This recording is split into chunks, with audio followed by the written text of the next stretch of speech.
ابھی اللہ بھائی، میں یہ سمجھتا ہوں کہ یہ جو محبت تو انسان کے بعض اوقات اختیار میں نہیں ہوتی اور بھی جاتی ہے، لیکن اس کے بغیر زندہ نہ رہنے کا جو تصور ہے وہ اس کے پیچھے ایک سوچ ہے، اور وہ سوچ یہ ہے کہ میں کبھی بھی اس کے بغیر خوش نہیں رہ سکتا یا رہ سکتی. میری خوشی اور میرا پورا سکون وہ اس چیز کے اوپر منحصر ہے یا وہ ڈیپینڈنٹ ہے کہ یہ شخص مجھے مل جائے. یہ امپاسبل ہے کہ اس کے بغیر میں خوش یا راضی ہو سکوں، کہ مجھے یا میرے دل کو سکون مل سکے. ربی اللہ بھائی، مجھے یہ بتائیے، کیا میرے اللہ کے پاس اپنے پیارے بندوں کے لیے لڑکیوں کی کمی؟ بالکل نہیں. ایک اور چیز میں آپ سے سوال پوچھتا ہوں، کیا میرے رب کے پاس اپنی پیاری بندیوں کے لیے لڑکوں کی کمی؟ ہم کیوں یہ سمجھ بیٹھتے ہیں کہ میرا رب مجھے راضی نہیں کر سکتا؟ میں کیوں یہ سمجھ بیٹھتا ہوں کہ میرا رب مجھے خوش نہیں کر سکتا؟ میری کیوں خوشی اسی شخص کے ساتھ معلق ہے؟ میں آپ کو ایک واقعہ بیان کرتا ہوں، ایک محبت کی کہانی چھوٹی سی آپ کے گوش گزار کر دیتا ہوں. حضرت ام سلمہ رضی اللہ تعالیٰ عنہ کو اپنے شوہر ابو سلمہ سے بہت محبت تھی. ابو سلمہ کو احد کے دن چوٹ لگی، زخم لگا، اور اس کے بعد وہ اللہ تعالیٰ کو پیارے ہو گئے کچھ دیر بیماری کے بعد. تو اللہ کے رسول صلی اللہ علیہ وسلم ان کی عیادت کرنے آیا کرتے تھے، اور جب اللہ کے رسول صلی اللہ علیہ وسلم کو یہ پتہ چلا کہ ابو سلمہ دنیا سے رخصت ہو گئے ہیں، تو آپ نے حضرت ام سلمہ کو ایک دعا سکھائی اور کہا، آپ یہ کہیں انا للہ و انا الیہ راجعون، کہ ہم سب اللہ کے ہیں اور اسی کی طرف ہم نے لوٹ کے جانا ہے.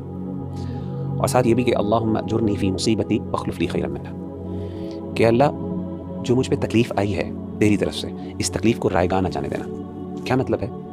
کہ اس تکلیف کے بدلے مجھے کچھ نہ کچھ اجر ضرور دینا، یعنی یہ ضائع نہ ہو جائے. یہ نہ ہو کہ بس یہ ہو گئی، میرا دل ٹوٹ گیا، یا جو بھی میرے ساتھ معاملہ ہوا وہ میری غلطی تھی نہیں تھی، ایک علیحدہ ہے، لیکن اللہ یہ تکلیف جو ہے یہ میرے اوپر آزمائش ہے، میں اس پہ صبر کرتی ہوں یا کرتا ہوں، اللہ اس کو رائگاں نہ جانے دینا. واخلف لی خیرا منہا، اور اللہ مجھے اس سے بہتر عطا کر.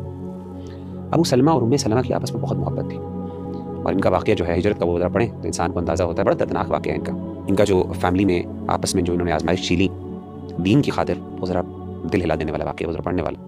حضرت ام سلمہ کہتی ہیں کہ میں یہ سوچا کرتی تھی، یہ دعا میں نے پڑھ لی کہ اللہ مجھے اس سے بہتر عطا کرے. کہتی مجھے یہ سمجھ نہیں آتی تھی، یعنی میرے دل میں جو ابو سلمہ کے لیے محبت تھی وہ کون شخص لے سکتا ہے.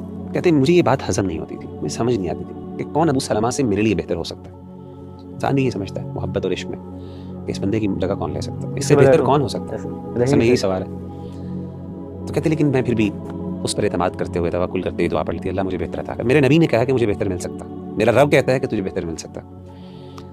مختلف رشتے آئے، سیدنا ابو بکر کے آئے، بڑے لوگوں کے رشتے آئے، نہیں مطمئن ہوئی، یہاں تک کہ اللہ کے رسول صلی اللہ علیہ وسلم کا رشتہ آ گیا. جب اللہ کے رسول صلی اللہ علیہ وسلم سے آپ کی شادی ہوئی ام سلمہ کی، کہتی ہیں سبحان اللہ، مجھے اندازہ ہوا کہ واقعی میرے رب کو پتہ ہے کہ مجھے اس سے زیادہ خوشی مل سکتی ہے اور مجھے ملی. اصل بات یہ ہے کہ یہ جو سمجھنا کہ میرا رب مجھے راضی نہیں کر سکتا، میں سمجھتا ہوں کہ یہ ہم نے اللہ کی محبت کو، اللہ تعالیٰ کی قدرت کو پھر سمجھا ہی نہیں. انسان کو دعا کرنی چاہیے، جیسے استخارے کے آخر میں آتا ہے نا، اللہم ردنی بہ، اللہ فیصلہ تو کر لے، میں تیرے اختیار میں دے دیتا ہوں یا دے دیتی ہوں، لیکن اللہ پھر میرے دل کو بھی ٹھنڈا کر، میرے دل کو راضی کر. تو یہ اللہ سے دعا مانگنی چاہیے، انشاءاللہ اللہ تعالیٰ بہتر عطا کر.